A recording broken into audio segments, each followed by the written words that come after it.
Right, I'm going to start with gender differences and with blood volume. Um, blood volume. So blood volume is quite simple. It is the volume of blood you have in your body. What does it consist of? Blood consists of platelets, red blood cells, white blood cells, and plasma, which is like a watery material that contains all the nutrients for your body. And the blood volume depends on your gender, your weight, and your height. So for males, it's generally 5.5 litres, and it can be as little as 3.5 litres. So depending on your gender, so if you're a male, you generally have more blood volume than women because they're bigger bodied, they have bigger hearts to circulate around the body. Height, also, if you're quite a tall person, then you're going to have a lot more blood to circulate around your body because your body's bigger, and also weight if you're very large. And as we can see, the female, if we put identical weights and heights in from male to female, you can see that females of 50.8 kilograms and 5'3" come out at 3.32 litres, whereas the same size male comes out at 3.74. So this shows us that males generally have a higher blood volume. So why is this? Well, males on average are a lot bigger than, not a lot bigger, but they're quite a bit bigger than their female counterparts. So that's why they have more blood, because they need more blood to circulate around their body because their body's a lot higher.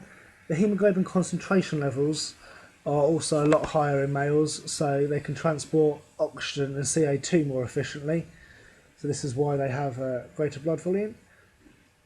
Also, the heart size is a lot bigger in a male, so with this larger heart it can pump more blood around the body, so it's a lot more efficient. So the heart size is bigger and the hemoglobin concentration levels are bigger, then the male body works a lot more efficiently. And here we can see the hemoglobin concentration levels explained a little bit more in detail. So the higher the concentration of hemoglobin, the higher the content in the red blood cells, which compensates for a larger body size, so it can transport it around the body. Also, this means that the O2 saturation will be higher, so there'll be a higher partial pressure in the body, so more oxygen will enter the blood, and also more oxygen will release when readily working to the muscles because of this gradient kind of thing. And also this means that the body will be able to work longer aerobically before switching kind of thing. And also this means that females who have a lower hemoglobin level have a lower affinity with oxygen. Other reasons: pregnancy. Blood volume during pregnancy will be 50% higher. It will accommodate physiological changes during the pregnancy to kind of protect the baby a little bit more and to give the baby the blood it needs. Also protection, so the blood will act as have antibodies in it to protect the baby during pregnancy. Also, they'll need a lot more iron in their blood, which helps the production of red blood cells for the baby as well, so it can survive. Also, it compensates for the loss of blood during birth, as this is quite common during pregnancy. And also during the menstrual cycles, it's a monthly loss of blood, so the body compensates for this. So next we're going to talk about body composition. Body composition is defined as the proportion of fat, muscle and bone in the body, and it's usually given as a ratio of lean muscle to fatty mass. Body composition will normally be expressed as either a percentage of fat or a percentage of lean body mass. That's the definition of it. As we can see here, women have a higher percentage of body fat than men because the female reproductive hormones require more fat. So women with healthy weights are generally between 15 and 25% body fat, and men fall into the 10 to 20% range. But for an athlete, optimal body fat will be 10 to 20% for women and 5 to 12% for men. This is because athletes generally are burning a lot of fat off during their exercise, and they're very aerobically fit, so they're using a lot of their fat stores as energy.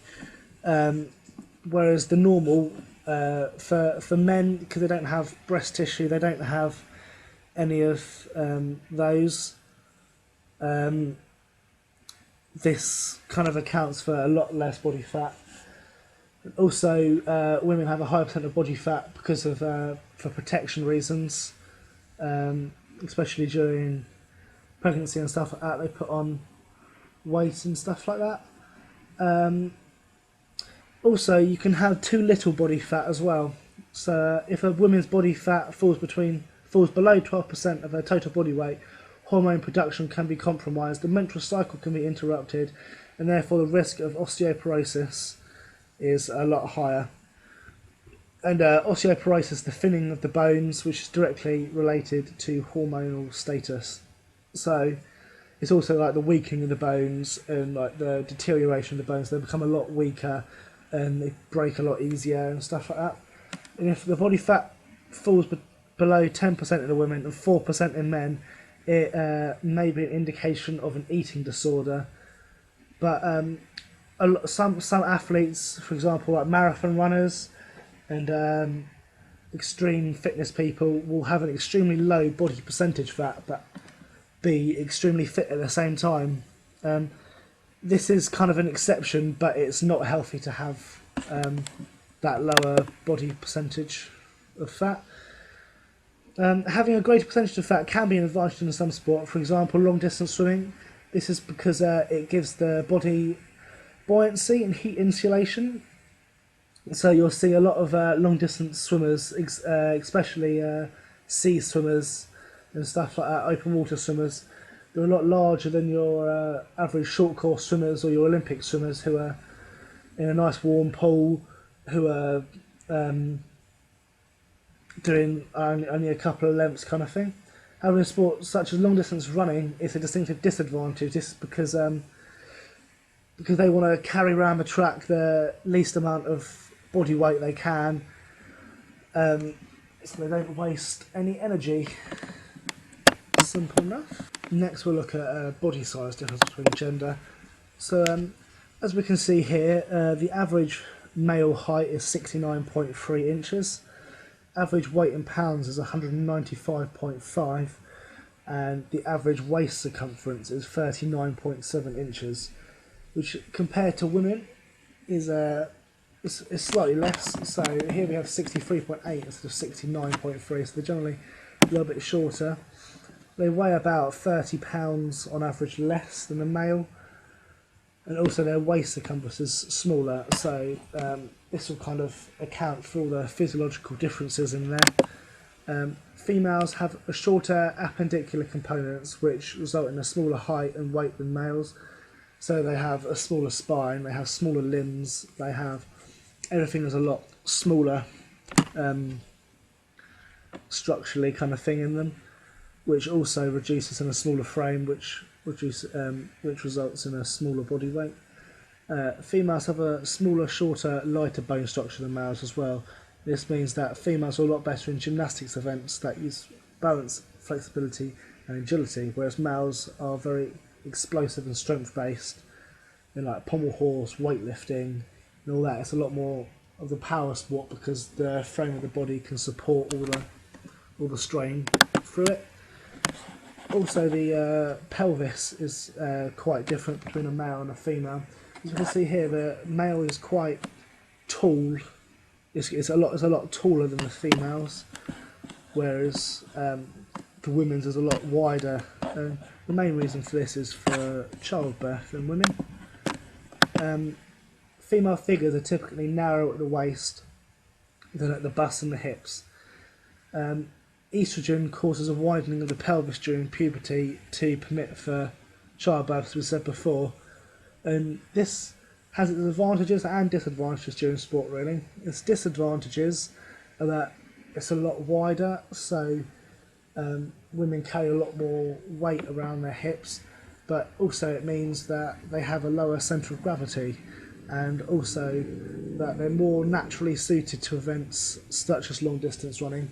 So in the near future, women could actually stand a chance of overtaking men in that event.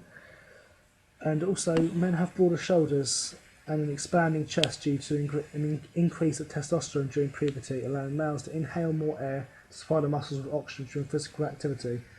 This is a great advantage for the males to have, because they can get a higher amount of oxygen during the physical activity, meaning that they can aerobically respirate more and quicker and more efficiently, so they can get more oxygen to their blood, and also they can get more carbon dioxide out per breath as well, which is very handy.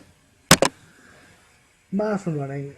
Research shows that women naturally have a lower aerobic capacity, and as a result of low blood pressure, hemoglobin levels even, low oxygen extraction in the arms and leg muscles, and a smaller stroke volume in the left ventricle of the heart, as the heart is smaller in females. So this quote was found in a piece of research from a couple of years ago.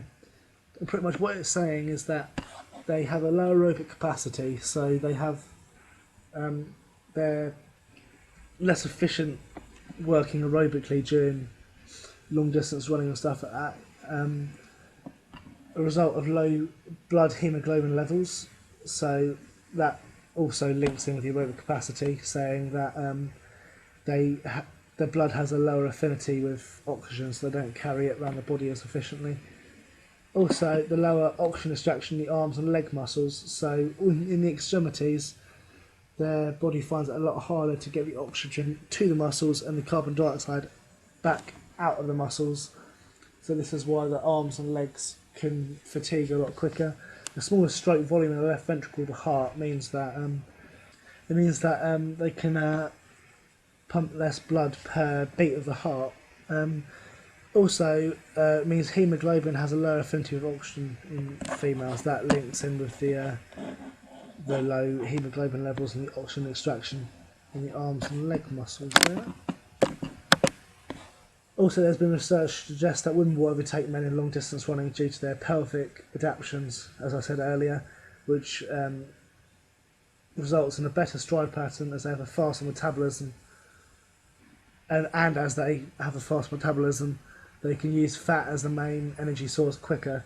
So as they're running, they are more suited to use fat as an energy store. So they have a far higher energy resource. Next, we're going to talk about the differences in thermoregulation between gender. So in women, they sweat less. They start to sweat at a higher temperature. Skin and core. Their skin and core temperature has to be a lot higher for them to start sweating. Also, this means that there's a greater protection for dehydration during exercise at high temperatures. Also, they cool quicker because women tend to have a smaller body surface area. So, as they don't sweat as much and as their body doesn't overheat as quickly, they can generally cool down a lot quicker.